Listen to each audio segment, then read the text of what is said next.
যম একবার অভিশপ্ত হয়েছিল, যিনি দণ্ড দেন বিচারক, উনি একবার অভিশপ্ত হয়েছিল একটু কর্মের ভুলের জন্য। যমও অভিশপ্ত হলো, যিনি ন্যায় বিচারক। মাতণ্ড ঋষির কথা মনে আছে? শবরীর গুরুদেব। এই মহান ঋষি বসে বসে আশ্রমে তপস্যা করছেন। ধ্যান দিয়ে শুনুন। তপস্যা করতে থাকলে একটা গাভী প্রবেশ করেছে আশ্রমে।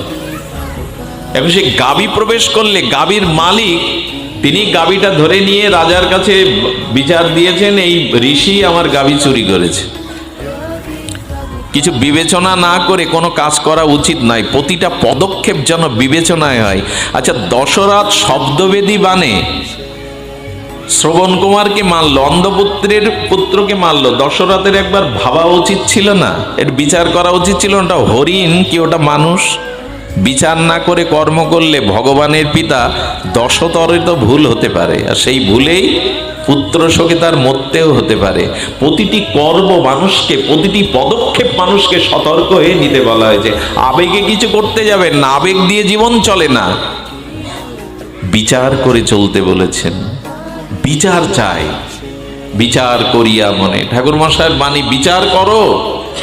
মধ্যস্থ ভাগবত পুরাণকে সাক্ষী রেখে, বিচারক রেখে বিচার করে চলো। তো ঋষি যখন এই কথা বলেছে, ঋষিকে রাজা জানে না। এই অহংকারী রাজা ঋষিকে শুলে চড়ালেন। শুলটা কেমন জানেন? একটা অস্ত্র কাটতে কাটতে দেহটা শেষ করে দেবে। শুলে চড়ালেন। মাতণ্ড ঋষি তো ব্রহ্মজ্ঞ, তিনি মনে করলেন আমার কোনো কর্মফলে হয়তো মৃত্যুযোগ আছে, মেনে নিলেন। জ্ঞানীরা তো মেনে নেয়, কর্মের জন্য, ফলের জন্য তারা ছটপট করে না, ব্যাকুল হয় না। প্রতিকূল অবস্থাতেও কোনো কর্মফল শোধচ্ছে মনে করে নেয়। ডাক্তার কাটতে গেলে কি নিষেধ করে? গ্যাংগ্রিন হয়েছে, কাটতে গেলে ব্যথা নিষেধ করে না কেন? এইটুকু ব্যথা পেলে আমি সুস্থ হব। ভক্তরাও কর্মফলকে মেনে নেয়। একজন কানে কানে বলছেন, উনি মাতণ্ড ঋষি, কি করছেন আপনি? ওই গরুটা উনি চুরি করবেন কেন? উনি তো ঋষি। এ রাজা জানতে পেরে চরণে পড়েছেন, ক্ষমা করুন, এই অপরাধের তোমার ক্ষমা নেই। রাজাকে তখন মাতণ্ড বলছেন, অপরাধ তোমার হয়েছে কিনা আগে আমি জানি, যে আমি কেন শুলে চড়লাম, আমার কর্মফলটা কি?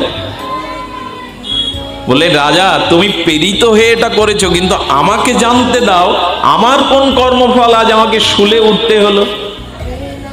সরাসরি উনি যমরাজকে আহ্বান করেছেন। তপস্যার বলে সব সম্ভব। বিশ্বামিত্র তো তপস্যার বলে একটা নতুন স্বর্গ তৈরি করে দিয়েছিল। এত ক্ষমতা তপস্যার। তপস্যায় হয় নাকি? সাধনায় হয় নাকি?